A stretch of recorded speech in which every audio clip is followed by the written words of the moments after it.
and get started? We're going to go ahead and get started.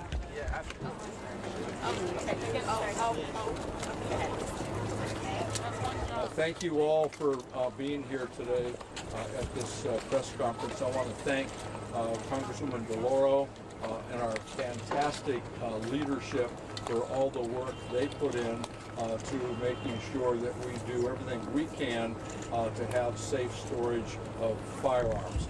I also want to thank Kristen Song, who's Ethan's mom, for the incredible courage she's shown in this fight to bring about safe storage. We know that safe storage of firearms saves lives, and we know that gun violence is the #1 cause of death for kids today. There's over 4.5 million kids live in homes where there's unsecured firearms, and 350,000 kids every year find an unsecured firearm and shoot themselves or shoot someone else. As I said, securing firearms saves lives, and we need to do everything we can to make sure that is, in fact, what we're doing. We are here today to announce a discharge petition on the floor that would bring Congresswoman DeLauro's bill for safe storage to the floor for a vote. I think it's important to note that we only need a handful of Republicans to join us, and we can pass this law. And we can pass the other laws that we have discharge petitions on as well, all of which save lives, all of which deter gun violence. And it's important that we do that.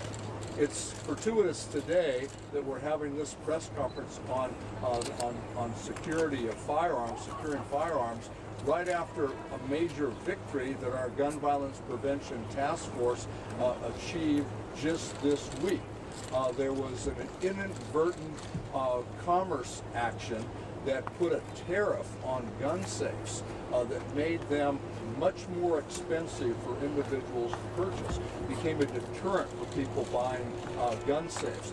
Our task force lobbied the Commerce Department to reverse that action. They did that, I believe, on Friday. So today, there's good quality gun safes available for responsible firearm owners. They can go right now today and get one at a good price. And that's important because, as I said, securing firearms saves lives. It's my great honor to represent someone who works tirelessly, not only for gun violence prevention issues, but to protect our democracy and to make sure the people of our great country get all of the good things that they need. Our leader, Minority Leader Hakeem Jeffries.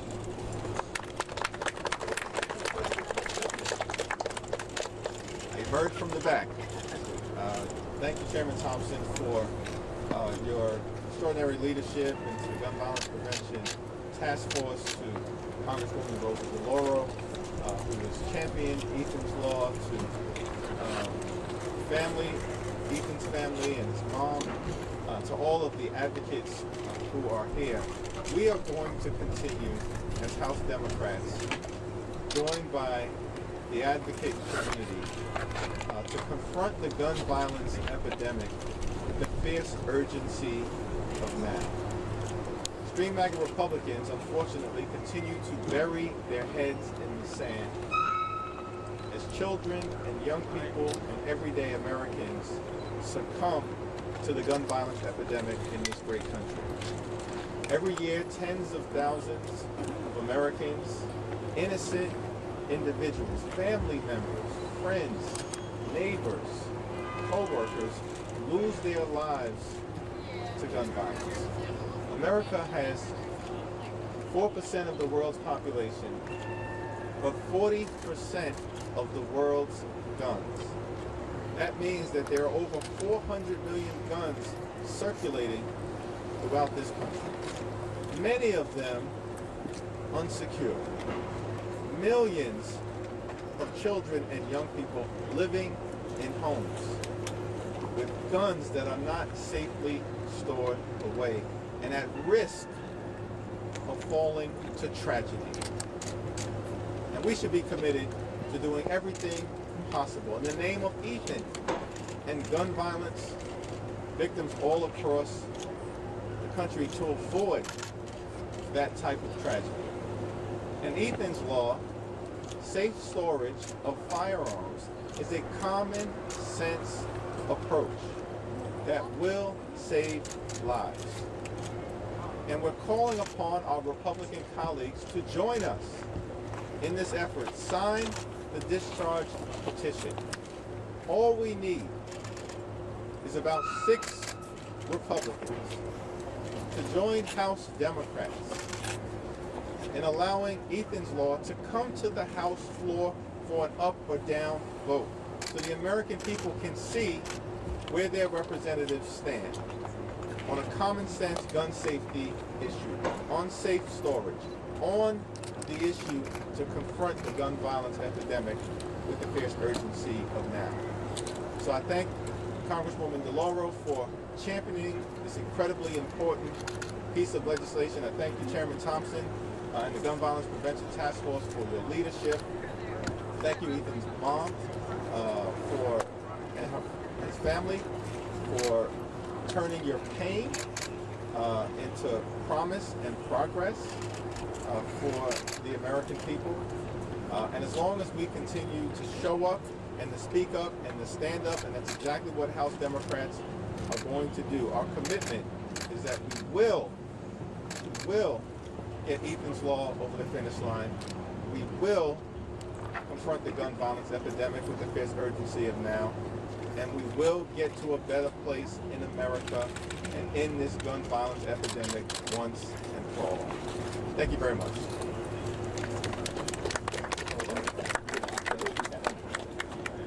It's now my honor, I was getting my orders from Mike Thompson.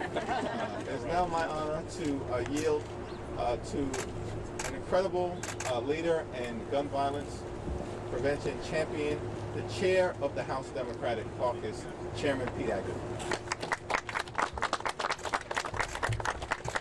Thank you, Leader Jeffries. Leader Jeffries, we're here in part because of your leadership. Your ongoing commitment to gun safety is noticed among the country, among the Democratic caucus. We appreciate that leadership. Chairman Thompson, thank you for convening us again. Your decades-long support of this issue, it makes me feel so proud to work with you on these issues.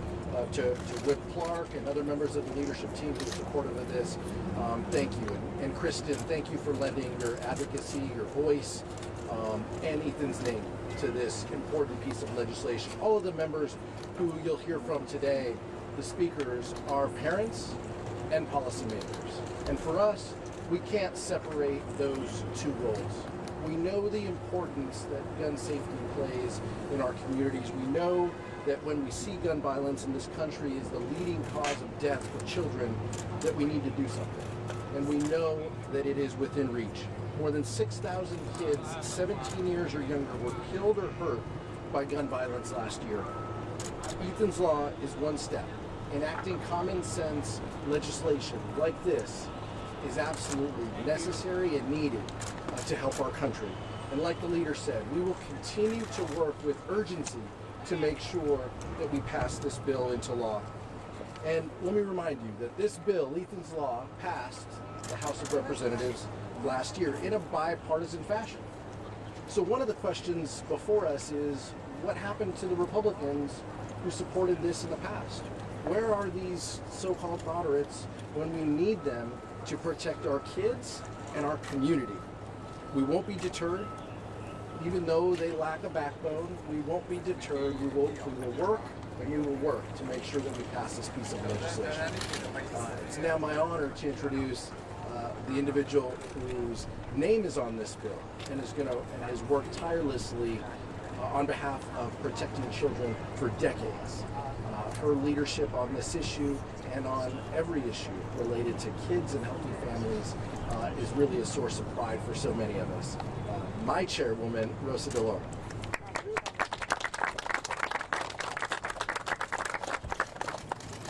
Thank you so much, Congressman Aguilar. I might add, a fellow co-conspirator on the Appropriations Committee, and a leader in the violence prevention community. Thank you for your kind words and your generous introduction. I want to recognize Mike Thompson, who is a dear friend, obviously a great colleague, but just such a dear and treasured friend, and the tireless work he does at the Gun Violence Prevention Task Force and helping to make today possible. Leader Jeffries, thank you overall for your leadership on this issue and so many others that are critical to the people of this nation, and for making sure that families are secure and safe and kids are protected. Kathleen Clark, who is our whip, and I might add formerly of Connecticut here, and New Haven, and just a relentless supporter of issues that face youngsters, and a strong supporter of Ethan's Law. Our other colleagues here today, and I add Sean Caston, Dan Goldman, Rashida Tlaib, and somebody else. Oh, Catherine, that's right. She moved places. Kathy Manning. Was she still here? Anyway, Kathy Manning, who was here, because everyone here is interested. And last night, I really had the honor to file a discharge petition on the floor of the House to force a vote, as we said, on Ethan's Law. Losing just one child to gun violence is too many. I'm proud to say that we are already in this Congress. We worked to secure 205 co-sponsors of Ethan's Law, the bill. I understand we just checked with the clerk's office with one coming. I think we've got 76 or more just in a few hours on the discharge petition. So we will have over 200 members who will sign the petition. As so many of you know, Kristen and Mike Song tragically lost their son Ethan 5 years ago. After he was killed with an unsecured gun in his best friend's home. Kristen and Mike's advocacy has really been a game changer. After Ethan's death, what they did is they took this fight to Connecticut first, the state legislature, and they're literally going door to door, office to office, and made it so that the Connecticut state legislature passed. It is a common sense safety measure. What it just says simply is gun owners need to properly secure their guns. It's a health issue. It is not a gun control issue, but it is a health issue. They took the fight here, our nation's capital, and they helped to pass Ethan's Law in the House of Representatives last Congress as part of the Protecting Our Kids Act. I also need to mention Paul Murray, who was here, the Newtown Action Alliance. Brady folks are here, others who have been active, involved in other survivors, family members who survived, and people who know the heart, the pain of losing a child to gun violence. The harsh and the cruel reality is that having guns in the home increases the risk of unintentional shootings, suicides, homicides. They happen to children of all ages. In fact, in homes with guns, the likelihood of an unintentional death by shooting is 4 times higher. Once passed at the federal level, Ethan's Law will finally set federal standards for safe gun storage and incentivize states to create and implement safe gun storage laws. As I say, this is about child safety.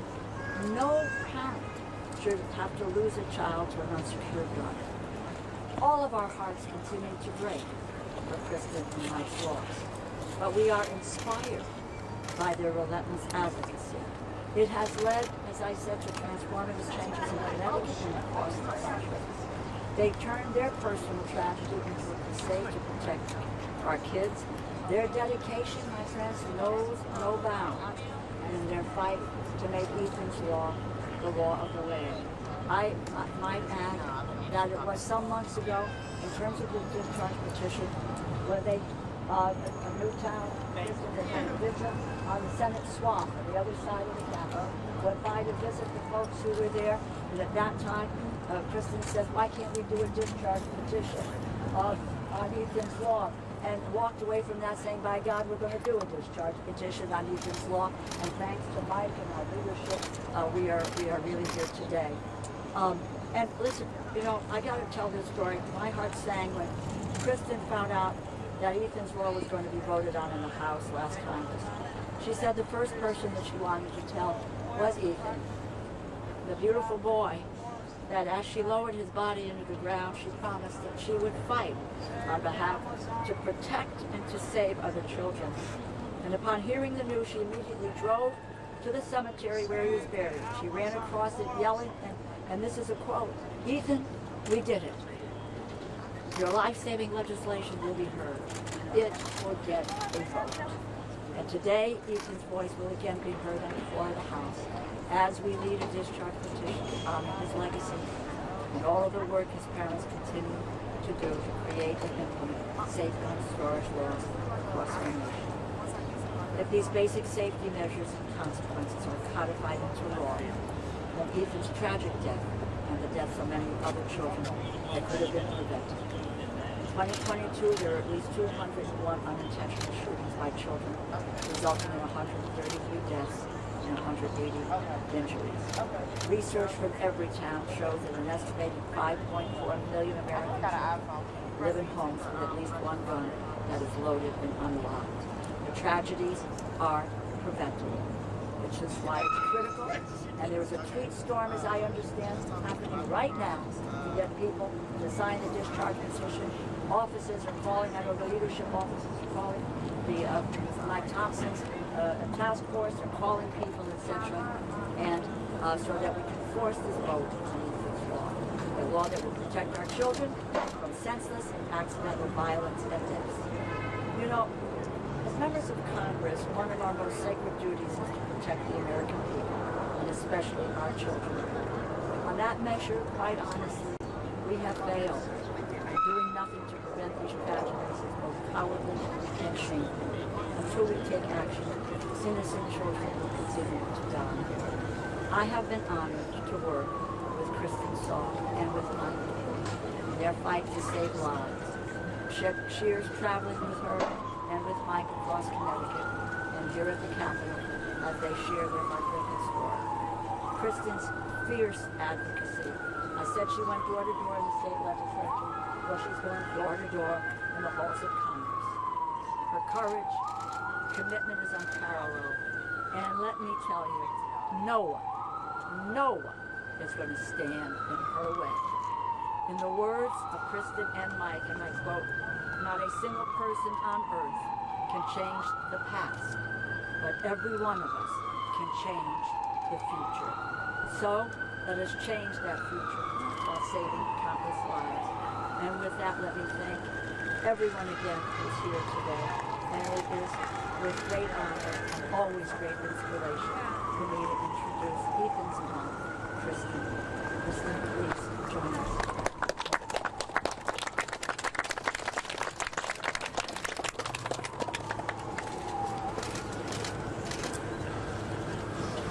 I was so thankful my children had never experienced war. I was grateful they were born and grow up in a time of peace.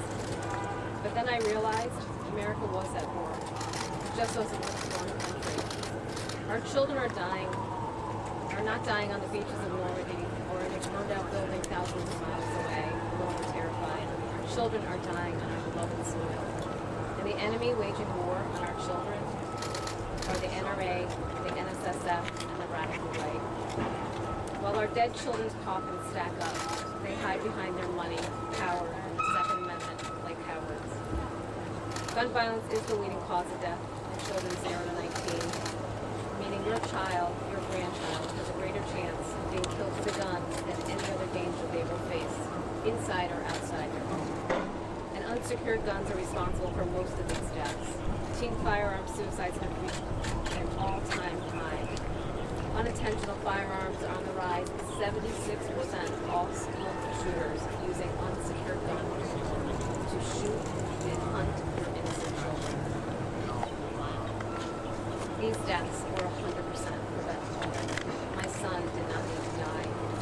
On January 31st, 2018, I sat across from my 15-year-old son at the breakfast table, who munched on his bagel excitedly, telling me about all of his hopes and dreams. He wanted to go to college, marry, and have 7 children. I took a deep breath and I marveled. He was no longer a child, but a smart, confident, compassionate young man who I knew would make a difference in his world. 4 hours later, he was dead. And his hopes and dreams lay scattered across his best friend's bed floor. I heard the ambulance scream past my street. I had no idea my son was taking his last breaths. My husband and I waited in a tiny hospital room where no good news is ever delivered, where the sunlight never reaches. The ER doctor finally came in. He didn't make eye contact with my husband or me. Instead, he slid down the wall, buried his face in his hands and whispered, "Your son is gone." I collapsed and began rocking in fetal position. It was quiet, except for my heart breaking. And then I began to chant in a rhythmic, guttural sound. I need to see Ethan. The ER doctor took his hands away from his face and looked at me. "Please remember Ethan as he was," he choked. "He is unrecognizable even to your eyes. He was shot in the head." I looked at my husband sitting on the couch, and at my pastor whose eyes pleaded, "Please don't let me." They didn't understand. I needed to make sure Ethan wasn't afraid. I had to tell him how loved and cherished he is. I needed to keep support out of confidence one last time. Instead, I walked out of the hospital into the starless night to begin my life sentence as my beautiful boy was being wheeled to the morgue to start his death sentence. Over the following months, I discovered the negligent gun owner stored his 3 handguns and ammunition in a shoebox. His son had been accessing the guns for over 6 months. In our case, the gun owner would suffer 0 consequences, not even a fine. In the eyes of the law, my child was nothing. But that would change. These are not accidental deaths. You see, the word accident implies that there is nothing that the gun owner could have done to prevent the injury or death of the child. But we all know better. They could have simply locked up their guns. We have tried education. We have tried begging and pleading with gun owners to store their weapons. If that worked, I would not be standing here today. In 2019, Ethan's Law did pass with overwhelming bipartisan support in Connecticut. Then we took the fight to Washington because there are still, as they said, 4.6 million children living in homes with at least one loaded, unsecured gun. And there are still so many states who stand silent on this issue. Do you love your child enough to put a fence around the pool? How about making sure that you have smoke detectors? Do you love your child enough to secure them in a car seat? Do you love them enough to secure your guns? This law's goal is to prevent unsupervised children from having access to unsecured guns. That's it. There's no hidden agenda. I just want to save your child or your grandchild. This is an unimaginary journey I'm walking. You see, grief doesn't take vacation. There are no hump days. There's no TGI Fridays. It is your constant companion. It is like holding your hand over a live flame and never being able to remove it. It is deep, searing pain. So today, I hope the Republicans will step up and sign off on the discharge petition. I hope they put politics and their egos aside and choose their children and their grandchildren. Remember, Ethan was safe in my home. He wasn't safe in my neighbors. The day we buried Ethan, the day I watched my beautiful boy be lowered into the ground, I did make a promise to him that he would not die in vain. I intend to keep that promise. There is absolutely no quit in me. I will never give up until Ethan's Law is passed. Perhaps then, Ethan can rest in peace, and perhaps then I can too. Thank you. I'd like to introduce with Kathleen Clark, and I want to thank her for all of her commitment to saving and keeping our children safe.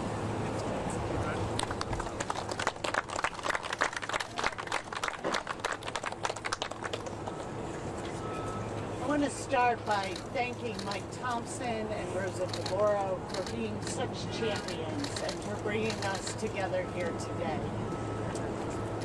We know the statistics. We know what is happening in our communities and that there is no zip code, no household that is safe from gun violence. And here's the other thing we know. This is a choice. This is not inevitable. This is not a problem we can't solve. This is a policy choice and a policy failure. And who is bearing the burden of this? Our children.